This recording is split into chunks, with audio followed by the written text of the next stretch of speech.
Waiter! More Arknights glazing videos, please! More slop-tet for the hive-mind it is. That means today, we're gonna talk about why Arknights is the best gacha game I have ever played. Asterisk. More on what that asterisk means later. Now, I have played every single gacha game on your screen right now over the past decade, and this will be the roster where I will be making a few comparisons throughout this video. And to do so, we'll yap about my personal perspective on 3 main points: the gameplay, general systems like the gacha itself, and the story. So let's get into it. To those who stumbled on this video and have never played the game, Arknights is a 2D tower defense game where the characters you pull in the gacha are the towers, aka operators that you can deploy. There are a few lanes that the enemies attack from, and your operators just have to gun them down before they reach your base. If that sounds pretty easy, you're kind of right. The core gameplay loop is simple by design, and the easy stages are just that, easy. But as you tackle higher and higher level stages, you'll find a surprising amount of depth. Here's a quick glimpse at just how ridiculous the super bosses in this game can get. This absolute fucker has over 2 million HP, summons infinite adds, some of which explode, others instantly kill operators in their path. He will nuke the map if he's blocked, has these little flower things that must be healed, but if you don't, then they will also nuke the map. Then he has this whole other second phase on a different map, where you can only use operators previously insta-killed by those fuck-ass boats.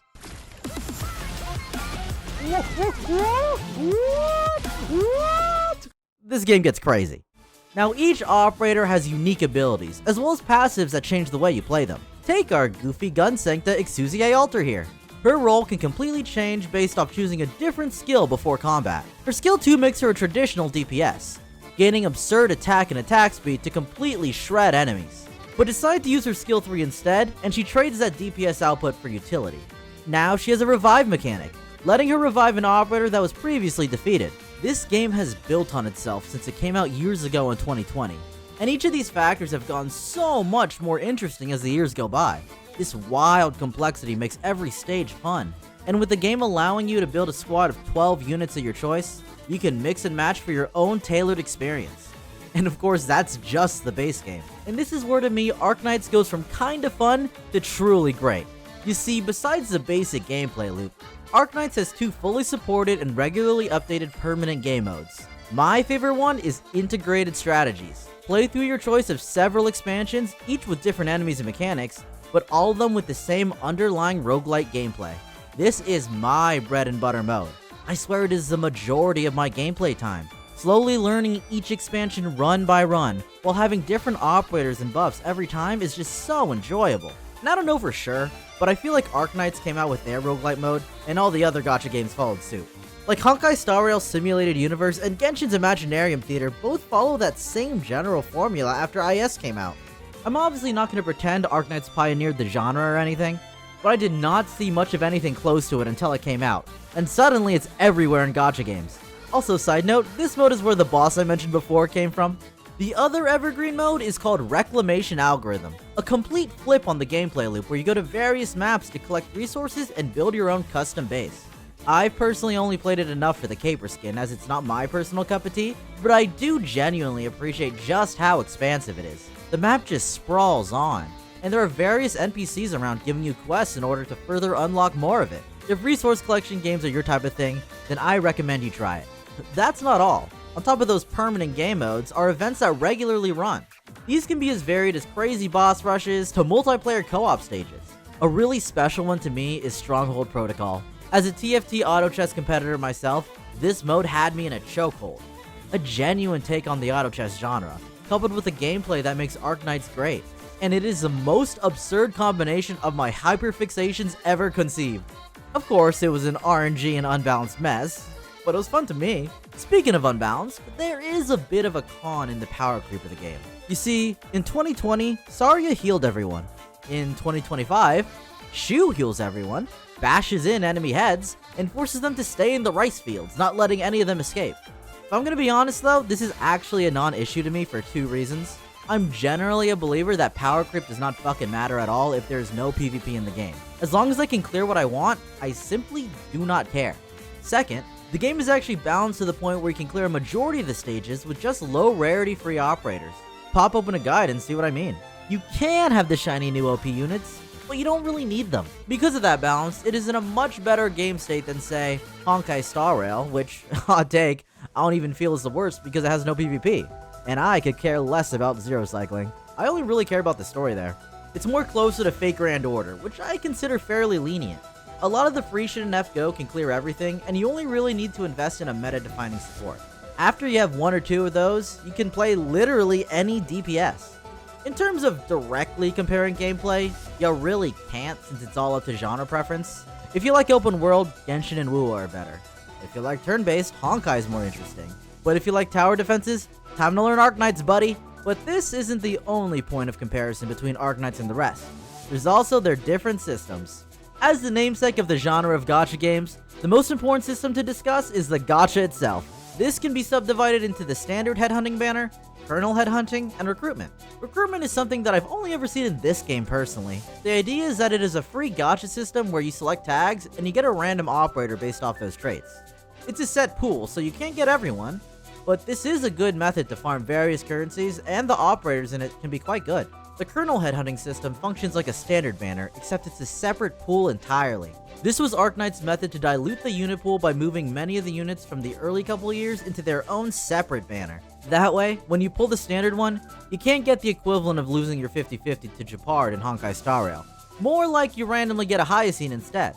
And the rates on hitting an SSR is comparatively really high. The Hoyo games have a standard base chance of hitting an SSR at 0.6%. The standard base chance in Arknights is a full 2%. I usually get 40 to 50 rolls saved up between every banner that I care about, and I hit the rate up unit I want maybe 50 or 60% of the time. It's very chill. I hit an SSR so often that I don't particularly care if I miss anyone, unless it's someone I really want.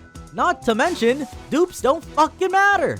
They only give marginally better stats and almost never make or break content clears. This is unlike the Hoyo games in WoA, where dupes lock entire parts of their kit behind a paywall. I consider this system to be severely anti-consumer and highly predatory, which is funny to say considering they're all gacha games at the end of the day. This is why I tend to prefer the gacha system of Arknights and those like it over the rest, especially because there is no weapons banner. I have always said this since day dot. Hoyo introducing a separate premium currency weapons banner that is BIS for every single character is a blight upon the gacha game sphere. Its introduction has tainted every gacha game since to at least consider adding one for profit. Oh, let's force everyone to have to pull 2 entirely separate things per character. It will double profits! Yippee! Can you tell I don't like weapons? That's not to say it can't be done well. FGO's weapons are built into their character banners, which barely even matter anyways because the best ones are all free from events. I can't speak on WoA because I quit in 1.0, and I never looked up Enfields because I don't want to spoil the game for myself, but I hear they're fine. But you're telling me I can pull a character in Arknights and have it be max strength from the get-go? Sounds good to me! Not to mention, maxing out a character has nothing to do with a dogshit randomized artifact system. Just get the materials like you would for any other game. What if you get an old unit? Don't they suck? Well, if you remember what I said earlier, if the low rarity operators can clear everything, why can't the old premium units? I still use a lot of them to this day, and I could even bring them up to speed with the module system. Arknights' way of buffing old characters to relevance again. Thankfully, a lot of gachas are doing this, which I am happy about. FGO, Honkai, Genshin, ZZZ, they're all buffing older characters through some kind of method. No, Arknights isn't fully absolved from sin. I might not spend money on the gacha, but they siphon my money in another way. And that is through the League of Legends method. Most of the time I buy Originium, it's to buy skins, baby! The skins in this game are so good. Everyone is dripped out. So much so, they added a whole boutique section in the menu so you can browse. That said though, Wishido, what in the hell are you wearing? Skin pricing's okay, but you can't just grind out the game for the currency. No, the real actual issue is actually part of the grind itself. Arknights unfortunately has the archaic fossil of time-gated farming. Most games have moved away from this method, and yet it's right here. Like in Genshin, you can only farm certain materials on certain days. It is disturbing that it has not been updated yet to leave them all open all the time. Like, do they genuinely think that little Timmy is laying in bed trying to sleep, excited to finally farm LMD on Sunday? Oh, hell no! Honestly, there's still a lot to talk about system-wise. Like about how them adding a bunch of English VAs is scratching my brain in a very good way. But if we talked about everything, we would be here for hours. So let's move on and talk about the real meat of the game. The story. If it wasn't evident before, I mainly play gacha games for their story. It is by far the most important aspect for me. And damn does Arknights deliver in spades. Arknights is up there with some of the deepest world building I have ever seen, and it is certainly top tier when considering only gacha games. From the high level history of every single nation, to the overarching origin of Terra, down to the little details of how a frail infected man in Ursus escapes persecution, to the final words of a Victorian soldier about to be a victim of Sarkaz witchcraft. It all oozes with flavor, detailed and beautifully written prose. Maybe a couple years ago I would say that their storytelling doesn't match up with how good the world building is, but these days they don't have that problem at all. Babel, Lone Trails, chapters 14 and 15, Come Catastrophes or Wakes of Vultures. These are all fantastically written stories, where every little detail matters to the reader. The only semi-recent story in Arknights that I can think of that could be considered an L was a Virtuosa and Viviana event that I'm not even gonna try to pronounce. The story itself was good, but the prose was the blandest I've seen in a while. Even despite that though, when all these stories are put together, the world feels so vibrant and alive. And when I compare it to other games in the Gacha family tree, most don't hold up. My standards are honestly just too high for this shit. Genshin has only 2 good story patches, the beginning of Sumeru and the end of Fontaine. The rest is not very good. Though, disclaimer, I haven't played through Not Cry yet. Zenless Zone Zero was good up to 1.4, but it's been pretty mid to bad since. Honkai Star Rail is my favorite Hoyo game of the ones I've played for a reason. It is by far the best story from them, and it isn't close. But even then, there's a lot to be critical about. Magia Record and Magia Exeter are fine. They shine sometimes, but overall they're no Madoka Magica. And the rest, I either haven't played, or they don't have a story worth mentioning. The only game that is comparable to Arknights is Fate Grand Order. But that's almost unfair because Type Moon's world building has been worked on since the late 90s. Plus, I'm biased here. Lost Belt 6 is one of my favorite stories in fiction of all time. But there's a reason why I'm not calling F-Go the best gacha game. There's only so much bad gameplay a story can carry. But as you can probably tell so far, I'm extremely critical of stories in all forms of media. But that's something born of passion, not maliciousness.